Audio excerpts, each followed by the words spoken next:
bom e prepare aquele jantar. Zafari e Bourbon. Economizar é comprar bem.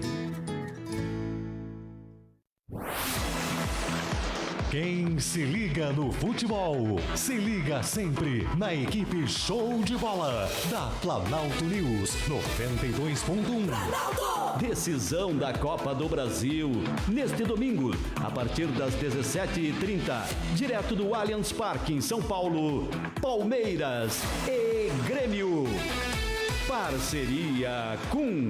Descubra toda a força da marca Kuhn para o agronegócio. Conheça o maior portfólio de máquinas e equipamentos do mercado agrícola. Kuhn, seja forte, seja Kuhn. Sicredi. Existem muitas formas de pagar neste verão. Cartões de crédito, débito com pagamento por aproximação, cartão virtual ou Pix. Com o Sicredi, a escolha é sempre sua. Mix Center Atacado e Varejo, bebidas, embalagens, produtos de limpeza e alimentícios. Na Avenida Presidente Vargas, em frente ao Vermelhão da Serra. E na Avenida Brasil 2510, no Boqueirão. Brita Calheirão, Brita, areia, pedras, calçamentos, terraplanagem e transporte rodoviário. Avenida Brasil, Petrópolis. Santa Madre Cervejaria. Um chopp leve, em uma mistura de tradição, tecnologia e estilo inconfundível. Futebol é aqui na Planalto News. De segunda a sexta, 6 da tarde, a equipe esportiva da Planalto News apresenta Debate Show de Bola. A Prefeitura de Vila Lângaro está no Nota Fiscal Gaúcha. Valorize o comércio, a indústria, os serviços de Vila Lângaro e concorra a prêmios em dinheiro. Durante o ano de 2021, serão 37 prêmios em dinheiro de R$250 a R$900. Sorteio todos os meses. Faça suas compras e troque suas notas na Prefeitura de Vila Lângaro. Você estará ajudando o seu município a crescer cada vez mais. Você ouve 92.1 Planalto News em Carazinho, Não Me Toque, Soledade.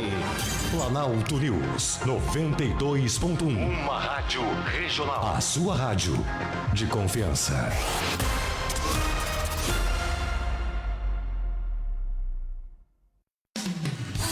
Atenção, Passo Fundo e região. Já pensou em encontrar toda a diversidade de produtos no Atacado Migliorini em outro endereço? Agora você pode. Nova loja localizada na Avenida Brasil Oeste, 2828, bairro Boqueirão, ao lado da Localiza. Siga as nossas redes sociais e fique por dentro das novidades. @Atacado Migliorini no Instagram e Facebook. Os fatos que são notícia, você fica sabendo aqui. Planalto News. A notícia, a informação, na medida certa.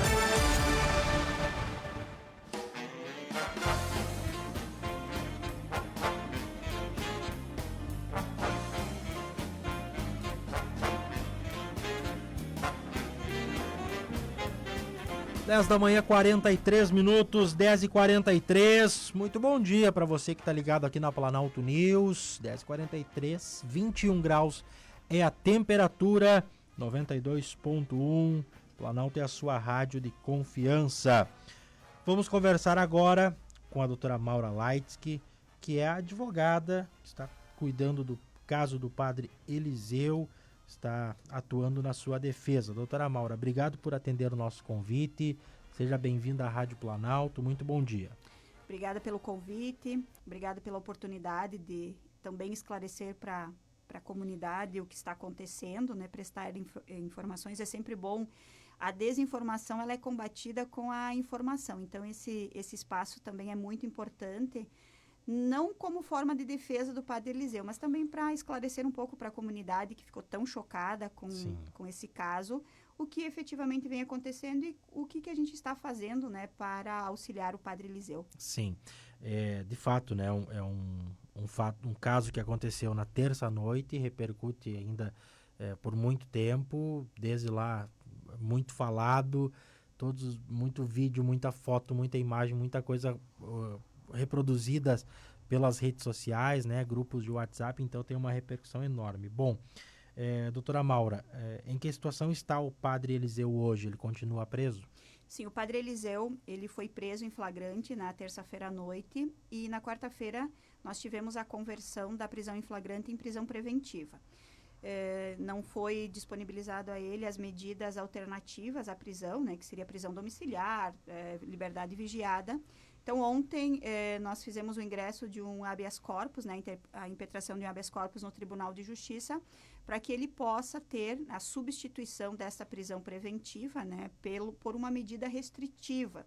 Até porque a gente tem apurado, e é importante que a comunidade entenda, né, e várias repercussões, principalmente nos grupos de WhatsApp, nas conversas, né, nos comentários de Facebook, as pessoas têm dito que a alegação de que ele estaria acometido por um transtorno mental seria simplesmente uma mera alegação de defesa, né?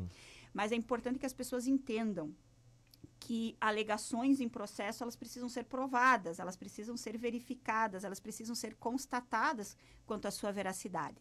Então, ninguém seria tão irresponsável de fazer uma alegação de insanidade, que é algo muito grave, né? Uma pessoa ser considerada insano ou perder a consciência dentro da nossa sociedade extremamente preconceituosa é algo muito grave.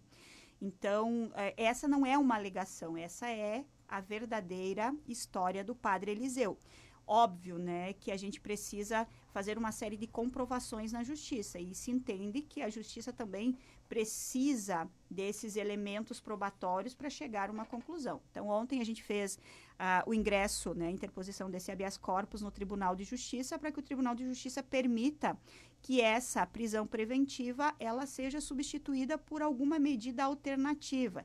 E as pessoas precisam entender que a medida alternativa não é que ele vai ser solto para voltar. Não, é uma medida alternativa para que ele possa ser submetido a uma avaliação, a um tratamento. Mas, junto a isso, a gente vai fazer um pedido hoje, nos autos do inquérito policial, para que ele seja submetido a uma avaliação psiquiátrica. Até porque o que nos chamou bastante atenção no dia da prisão do padre Eliseu, inclusive foi uma declaração que o Dr. Diogo Ferreira, que é o titular da DRACO, que é eu diria uma das delegacias de maior agilidade e resultado no estado, a gente sabe disso. Então, o doutor Diogo, ele se depara com várias situações, com vários delinquentes, as mais diversas situações. E o doutor Diogo estava de plantão na noite, tanto que foi ele que atendeu a ocorrência. E o doutor Diogo, ele deu uma declaração dizendo que era muito estranho e que era algo que não tinha uma explicação. Então, os próprios agentes que acabaram atendendo, eles questionam um pouco, porque foi muito estranho a própria forma com que o padre Eliseu se comportava no momento. Alguns, né, usando as palavras dos agentes, parecia que ele estava fora da realidade, né? Ele estava em outra dimensão. Sim. Então, isso já nos chamou a atenção desde o início.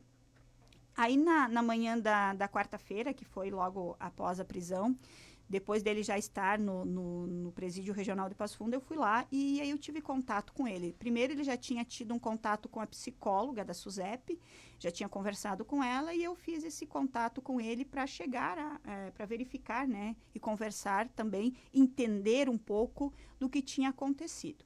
Então, ele estava bastante, eu diria, deprimido, bastante, você percebia a fisionomia dele, ele estava bastante alterado no sentido emocional.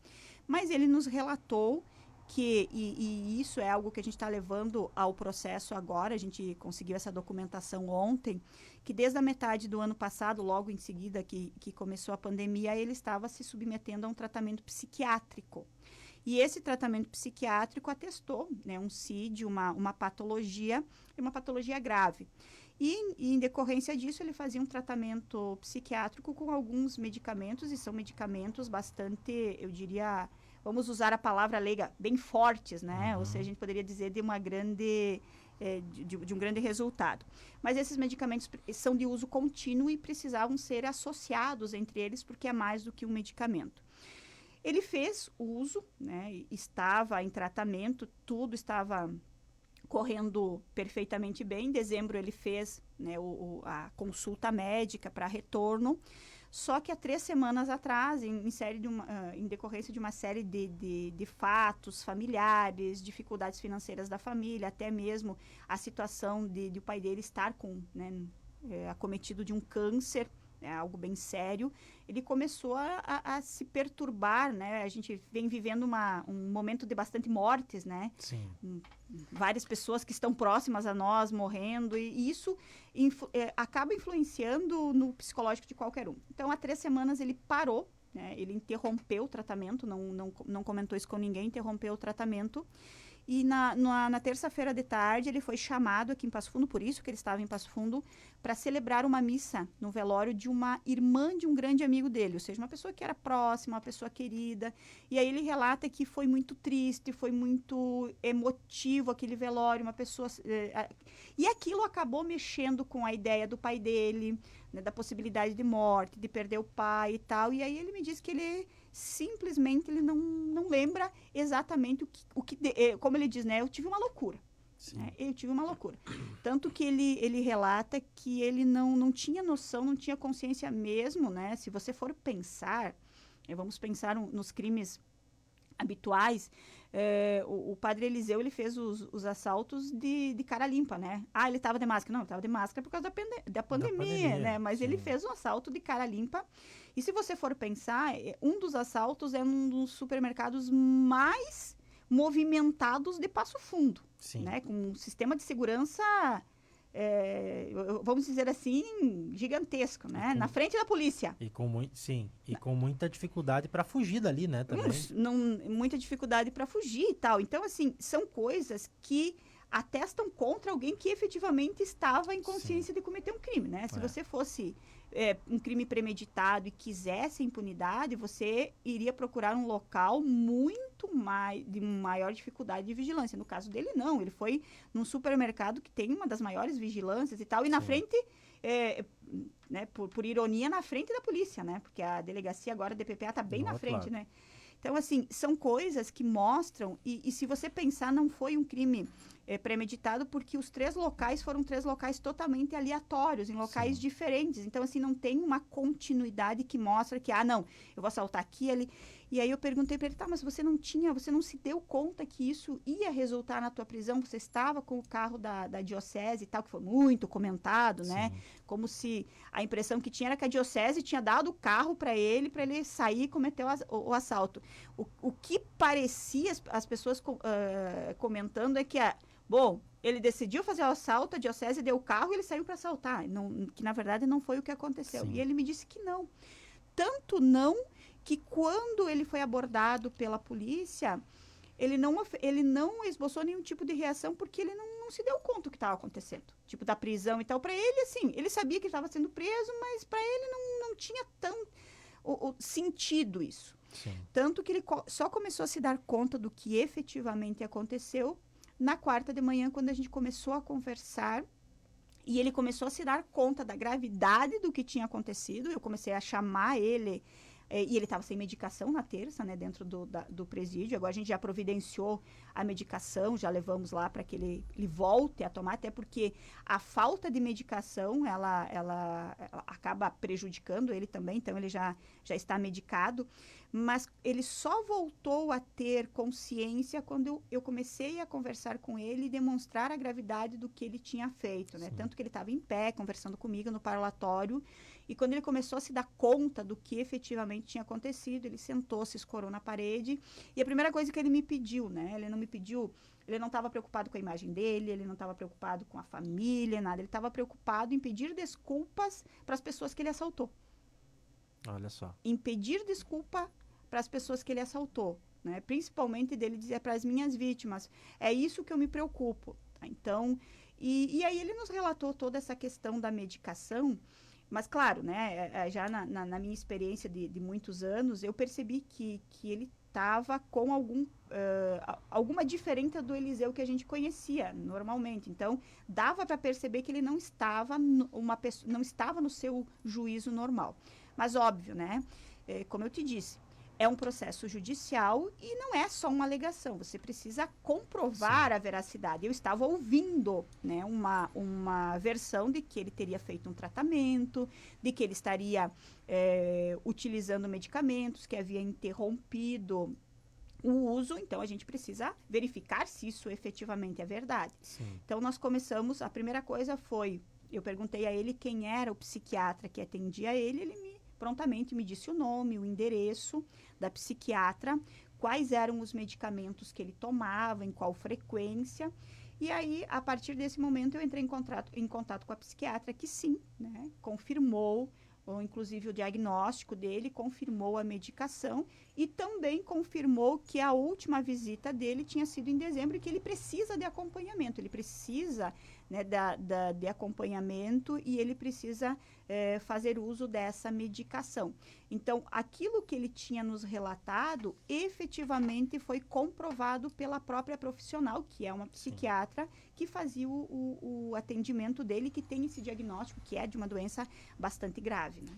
Uma outra questão assim que chamou bastante atenção na forma com que ele cometeu os assaltos, e pela experiência trabalhando em rádio, fazendo cobertura de polícia, ouvindo, a gente não vê um assaltante, vamos botar entre aspas assim, profissional, ou alguém que já tem uma ficha criminal, que já tenha sido pego outras vezes, cometendo 3 assaltos, né? Ele vai cometer vai pegar aquele dinheiro e vai sumir, né? Vai tentar se esconder, não vai seguir uma trilha de roubos, né? De assaltos um atrás do outro, né, doutora? Ou pelo menos, né, até pode acontecer, mas normalmente quando você tem essa continuidade delitiva, você tem uma certa organização.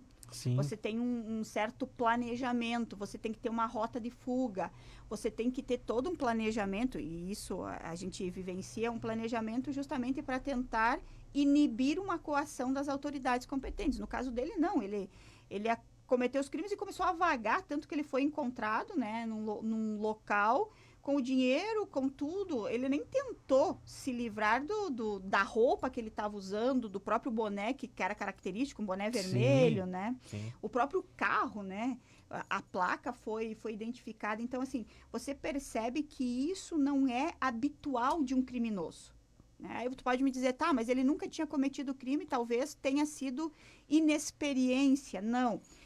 O crime, embora as pessoas muitas vezes não entendam, mas a polícia entende isso, e talvez tenha sido por isso que o doutor Diogo tenha dito que ele achou muito estranho, né? Era muito estranha a situação, é que o crime ele segue uma sequência, existe toda uma lógica, né? Quem não é da área, às vezes não consegue entender isso, mas a polícia tem, na investigação, ela sempre segue uma lógica, a gente que trabalha com defesa, a gente sempre analisa porque existe uma lógica. E no caso do padre Eliseu, essa lógica não existe. Essa lógica não existe. Sim. É uma pessoa que a vida inteira se relacionou bem com todo mundo, muito querida, com a conduta, com as suas atitudes acima de qualquer conduta, tanto que se você olhar, e aí você tem que separar, né, as pessoas que conhecem o padre Eliseu e as pessoas que julgam o padre Eliseu. São 2 coisas diferentes.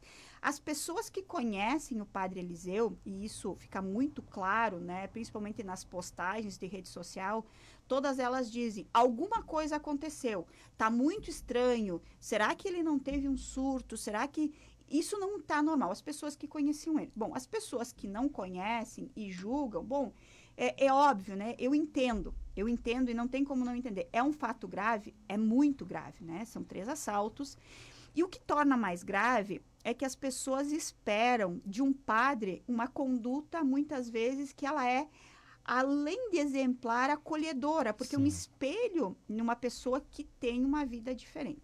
Só que as pessoas muitas vezes esquecem que o padre, ele não deixa de ser humano a partir do momento em que ele passa a ser padre.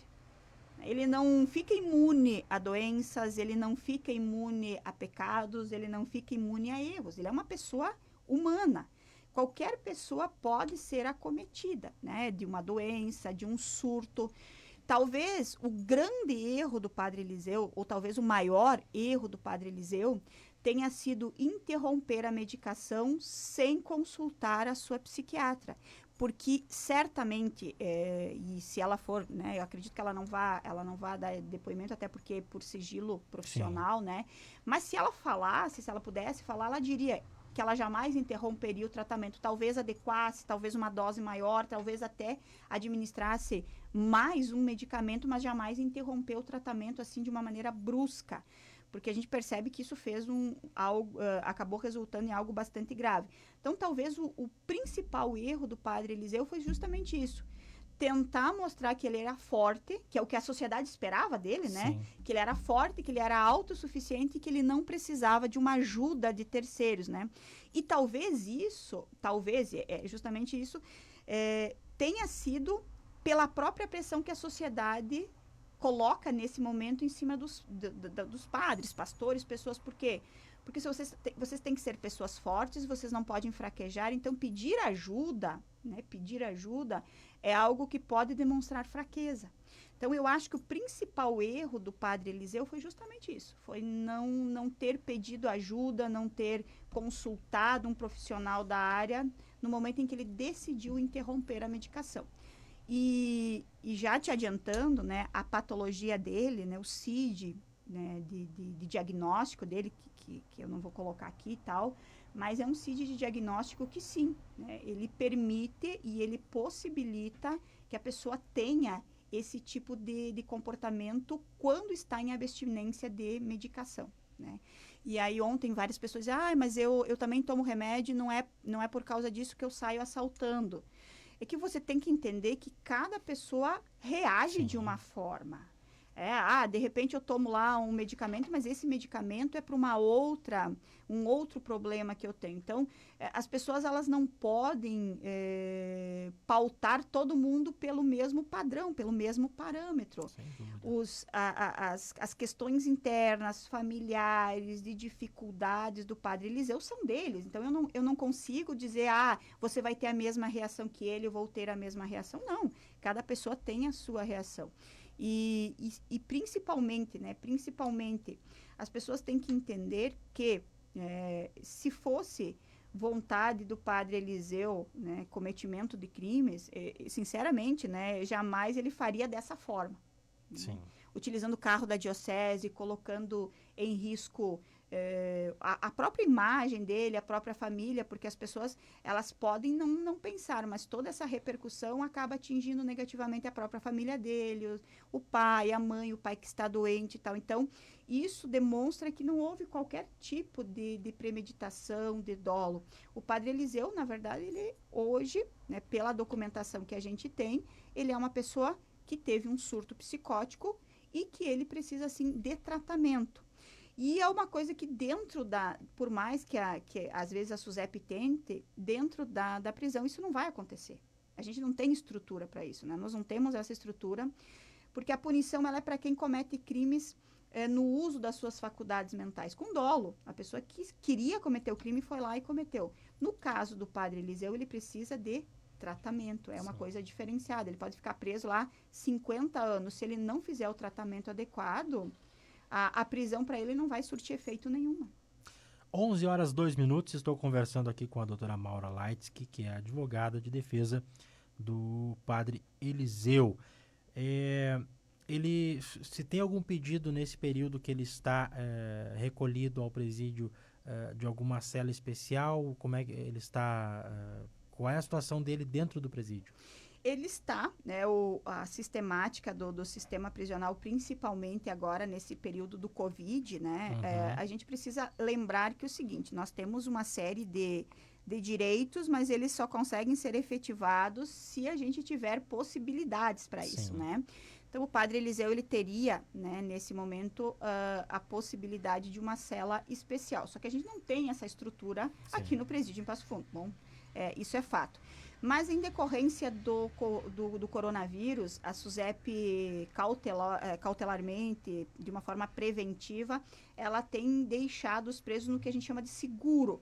durante um período justamente para que essas pessoas que estejam entrando, né, no presídio, elas não entrem em contato direto com a massa carcerária, porque isso poderia ser fatal para todo mundo, né? Se você chegar a levar lá para dentro o vírus, né, do coronavírus, a gente sabe que ali a propagação é gigantesca, até pela superlotação, a falta de condições, que não é uma culpa da SUSEP, é uma culpa do sistema prisional brasileiro. Então, ele está, né, no que a gente chama de seguro, nesses primeiros 15 dias, que nesse período provavelmente o inquérito já vai estar concluído, até porque réu preso, a gente precisa, pessoa presa, o inquérito ele age de uma maneira mais rápida, mas a gente espera sim que nesse período a gente já tenha uma resposta positiva do Tribunal de Justiça para substituir a prisão preventiva dele em prisão cautelar, né? Uma prisão, uma medida substitutiva da prisão preventiva, seja prisão domiciliar, seja liberdade vigiada, para que ele possa também dar continuidade a esse tratamento psiquiátrico, né? Sim.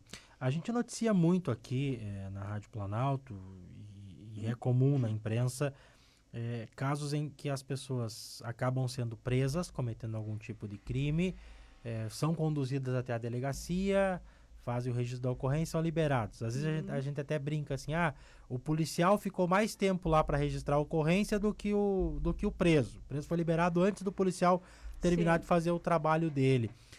Nesse caso do padre Eliseu, por que ele está preso? Por que não foi concedida algum tipo de benefício, alguma liberdade para ele?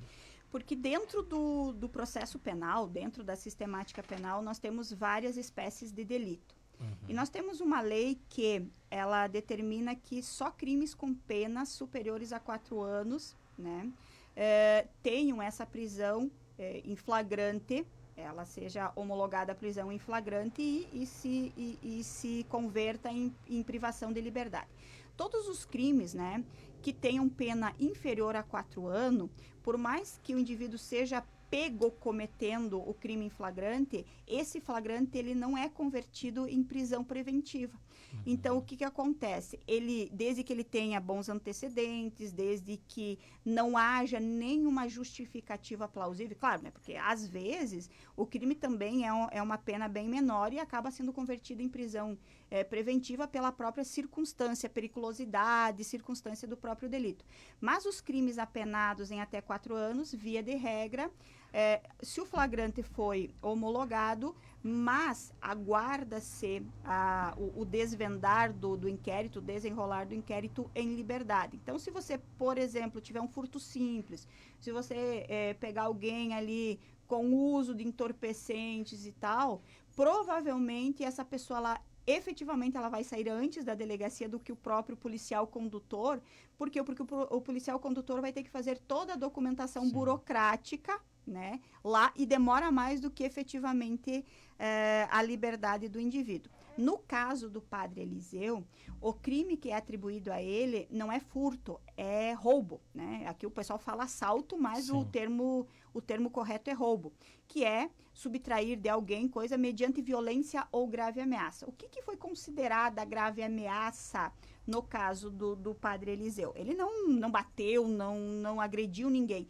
mas a grave ameaça está caracterizado pelo uso do simulacro, da arma de brinquedo, embora ela seja uma imitação bastante grotesca, né? Uma imitação, uma arma, aquelas armas bem grotescas. Tem algumas imitações assim que são com bastante dificuldade de você, inclusive com o peso, né, da arma de verdade. A dele era uma imitação grotesca. Só que o que acontece? No momento do cometimento do crime, a vítima não tem como saber se é arma de brinquedo ou não. Então, o fato do indivíduo estar portando uma arma, em tese, né, real, ele acaba caracterizando essa grave ameaça. E o crime de roubo, diferentemente do crime de furto, ele tem uma pena maior do que 4 anos. Então, esta prisão em flagrante dele, ela pode ser convertida em prisão preventiva. E o despacho, né, da prisão preventiva que foi prolatado pelo juiz aqui de Passo Fundo, ele é bem interessante. Por quê? Porque em decorrência de toda essa repercussão midiática, em decorrência de tudo que foi trazido para a mídia, o juiz ele descreve que a prisão preventiva nesse momento seria inclusive uma medida de assegurar a integridade física do padre Eliseu. Sim. Tamanha é a revolta, né, que as pessoas acabaram mostrando. A gente até entende, né? É um padre, é algo diferente, são 3 assaltos, é uma continuidade e tal, mas as pessoas acabam julgando, acabam expressando um pré-julgamento sem efetivamente saber o que realmente aconteceu. Na noite de terça-feira, a gente não sabia exatamente o que tinha acontecido, né? A gente não sabia, até porque o Eliseu não estava em condições de falar. Então, todo mundo já emitiu um pré-julgamento sem aguardar efetivamente a verificação do que tinha acontecido. Bom, a gente fez essa verificação, está levando as autoridades competentes, ao juiz, ao delegado, porque o inquérito ainda não foi concluído, para que se adote todas as medidas cabíveis e justas ao caso. E é importante que se diga que a arquidiocese, né, a que ele faz parte, que é a arquidiocese aqui de Passo Fundo, ela não se furta a responsabilidade e nem também, né, em nenhum momento ela acabou se escondendo em relação a isso, né? O próprio Dom Rodolfo veio a público dizendo que é um fato grave, chocou a todo mundo, até porque o padre Eliseu era uma pessoa que se relacionava bem com todo mundo, com os colegas padre, com a sua pastoral, com os amigos, chocou a todo mundo. Mas qual é a conduta da arquidiocese? A conduta da arquidiocese é afastá-lo preventivamente até que se apurem os fatos e dar todo o suporte para a família, dar todo o suporte para o padre Eliseu. Por quê? Porque até então não se chegou a uma conclusão do que realmente aconteceu naquela noite, né?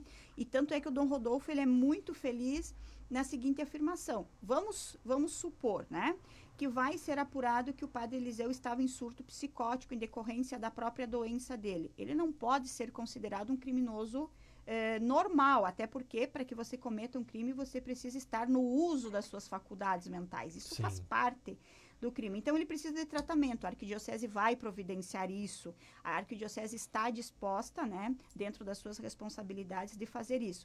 Bom, vamos supor que o resultado seja outro, né? A arquidiocese, ela entende que se a punição deve ser aplicada, assim como qualquer pessoa normal que ele é, né? Porque a condição de padre não tira ele da normalidade. Como qualquer outra pessoa, ele deve responder perante a justiça pelos atos que ele praticou.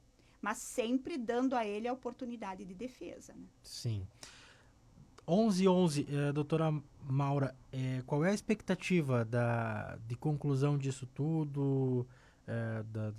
Enfim, que ele vá cumprir a pena, seja como for, né, o que se tem aí o julgamento.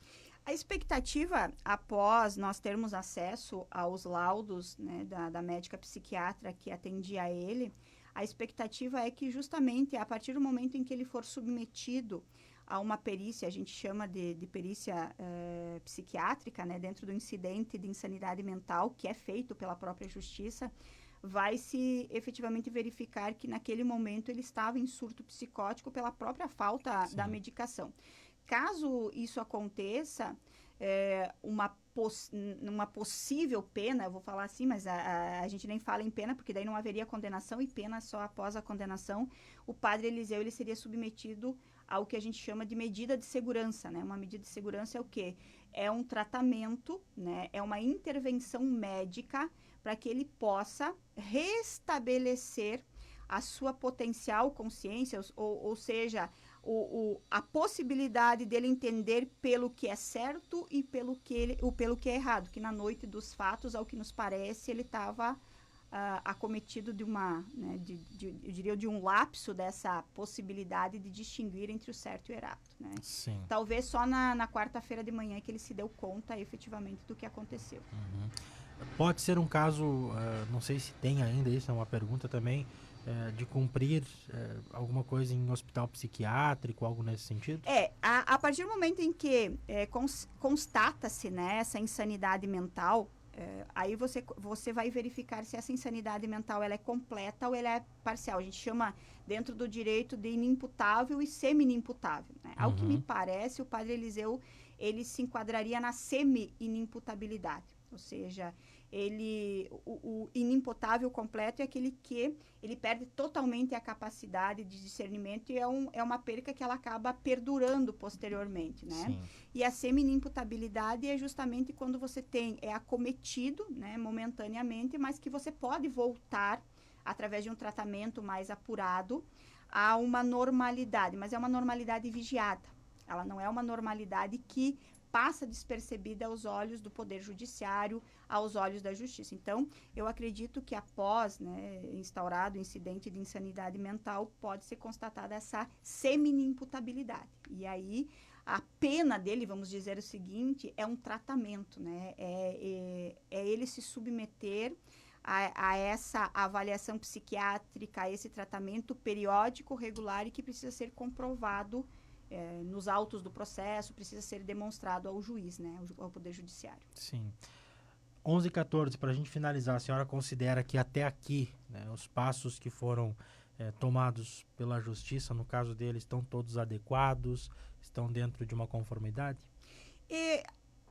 Dentro do caso, como a gente diz, é um caso diferente, né? Sim. Ele é um caso totalmente que ele acaba se diferenciando da normalidade. Algumas coisas eu efetivamente talvez não concordaria, né? Principalmente na conversão da prisão preventiva, em flagrante em prisão preventiva, principalmente porque me parece que houveram alguns excessos e a prisão em flagrante, quando ela guarda excessos, ela é considerada ilegal e, portanto, ela deve ser imediatamente relaxada. Eu vou te dar 2 exemplos aqui, que é o caso da grande divulgação do rosto do padre Eliseu e também do nome. A gente sabe que isso não é mais permitido, né? Então, normalmente, porque nós temos um princípio de presunção de inocência. Todo mundo é inocente até que se prove em contrário. Não é o contrário, todo mundo é culpado até que prove a sua inocência. Não. A gente precisa que o Estado prove a sua culpabilidade. Então, ele teve o rosto mostrado, ele teve, na verdade, fotos que vazaram, e também a questão do uso de algemas. Hoje a gente sabe que o STF ele já diz que as algemas elas só devem ser usadas em caso de extrema necessidade, quando o preso apresentar algum tipo de periculosidade real. No caso do padre Eliseu, está nos autos do inquérito policial que ele não ofereceu qualquer tipo de resistência e colaborou. Então, me parece que a utilização das próprias algemas, ela não foi nem por uma questão de seguro, mas muito mais uma questão de mostrar que um padre estava sendo algemado, estava sendo levado. Às vezes, isso acaba trazendo alguns efeitos que, no caso concreto, foi muito negativo em relação à possibilidade do padre Eliseu apresentar defesa. Em relação ao judiciário, isso é tranquilo, mas a gente tem que pensar que tem toda uma sociedade que não é, né, treinada, vamos dizer assim, para fazer um julgamento técnico. E esse julgamento, às vezes social, você é absolvido lá no processo criminal, mas você tem uma condenação perpétua pela sociedade, né? A gente sabe disso por vários casos que aconteceram no Brasil. A gente estava lembrando essa semana da Escola Básica de São Paulo, né, onde os donos da escola foram acusados de abuso em relação às crianças, perderam a vida, perderam a escola, perderam tudo, e ao final do processo eles foram absolvidos. Agora, se você perguntar para as pessoas, né, o caso da escola básica, não, foram pessoas que abusaram das crianças. Todo mundo sabe, né, da condenação popular, mas ninguém lembra que ao final do processo eles foram absolvidos. Então, você tem uma pena perpétua da sociedade, o que pode terminar com a vida de uma pessoa, né? Isso chamou atenção, assim, até particularmente me causou estranheza, porque de uns tempos para cá nós temos tido muita dificuldade em ter acesso até em boletins de ocorrência, né? Coisa que há pouco tempo atrás nós chegávamos na delegacia, na DPPA, tinha uma pastinha lá, uma sala praticamente, espaço reservado para a imprensa, onde eram colocados lá os boletins de ocorrência registrados nas últimas horas para a imprensa ter acesso, né? Hoje nós não temos mais isso. E nessa questão específica do padre Eliseu, eu recebi através de grupos de WhatsApp de torcida de futebol, que não tem nada a ver, a foto dele, o vídeo das câmeras de segurança do local, foto dele preso, né? Então isso me causou estranheza, assim, poxa, em outros casos nem o boletim de ocorrência a gente não tem acesso. Que são materiais que, embora as pessoas digam que não, né? O inquérito policial, ele ainda continua lá no Código de Processo Penal, às vezes as pessoas esquecem, né? Mas ele ainda continua lá e o Código de Processo Penal ainda trata o inquérito de forma sigilosa. Sim. Ainda trata o inquérito de forma sigilosa. Então, essas são informações que vazam de uma maneira indevida. E isso acaba expondo, muitas vezes, as pessoas, a comunidade muitas vezes não entende. Mas muitas pessoas que são presas e são detidas são inocentes. Nós temos um grande número de pessoas que são presas de forma inocente. Aqui no Rio Grande do Sul até nem é tanto, né? A gente não tem... Mas se você pensar, principalmente nos estados do Nordeste, é uma coisa assustadora. Eu vou muito para lá e tal. É assustadora a quantidade de pessoas que são presas porque são negras, porque tinham cabelo cacheado, porque estavam de camiseta azul, e aí quem cometeu o crime estava de camiseta azul. As pessoas são presas, são levadas, né? Inclusive o próprio reconhecimento, a gente teve uma reportagem, eu acho que foi... Sim, domingo. Num domingo à noite, né, mostrando a dificuldade, inclusive o Procurador-Geral, né, de Justiça aqui do Rio Grande do Sul, Dr. Fabiano Dallazem, falou em nome do Ministério Público, mostrando a quantidade de pessoas inocentes, que são muitas vezes até reconhecidas de forma indevida. E o que acontece com essas pessoas? Elas têm a vida totalmente jogadas no lixo. Porque nós não somos uma sociedade que aprendemos a olhar o erro com um olhar diferenciado. Às vezes a gente quer, e eu brinco, né, que a gente vive numa sociedade ainda da época da Inquisição. A gente gostaria de colocar todo mundo em praça pública, colocar fogo, queimar e não é assim que funciona, né? Nós precisamos evoluir como sociedade. O que o padre Eliseu, vamos pensar, o que aconteceu foi grave? Foi muito grave, né? Pelo fato dele ser padre, é mais grave ainda? É mais grave ainda, até porque a sociedade esperava uma atitude diferente a ele. Agora, foi dado ao padre Eliseu a possibilidade dele explicar o que aconteceu? Não foi dado. E a partir do momento em que a gente busca essa explicação e apresenta, essa explicação ela é ridicularizada. Então, você percebe que ele não tem direito à defesa já nesse pré-julgamento popular. Mesmo que fique constatado que ele teve, né, um surto psicótico, vai ser muito difícil o padre Eliseu retomar a vida dele normal. Por quê? Porque o estigma social é muito forte. Então, e as pessoas não entendem uma coisa, e eu assim, nesses meus quase 20 anos de advocacia, eu percebo que a pessoa só consegue entender a gravidade do que é isso quando alguém da sua família passa por isso. Né? Quando alguém da sua família passa por isso. E as pessoas acham que isso nunca vai acontecer com a família delas, com elas ou com alguém que esteja relacionado a ela. Mas isso é algo que acontece, pode acontecer e que acaba prejudicando ou até terminando com a vida de alguém.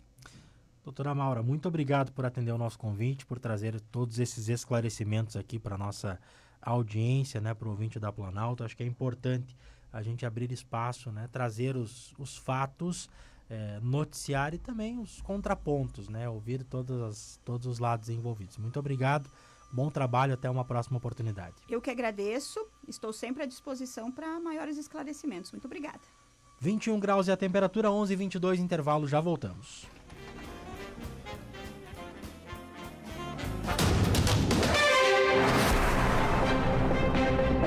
Atenção, emissoras do Sistema de Rádios Planalto. Rádio Planalto News 92.1. Planalto 105.9. O canal do Rio Grande. Acesse nosso site rdplanalto.com. Nosso Instagram, @rdplanalto, o canal do Rio Grande. facebook.com/PlanaltoFM, facebook.com/rdplanalto.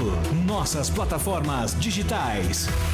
Planalto Passo Fundo. A história do rádio passa por aqui.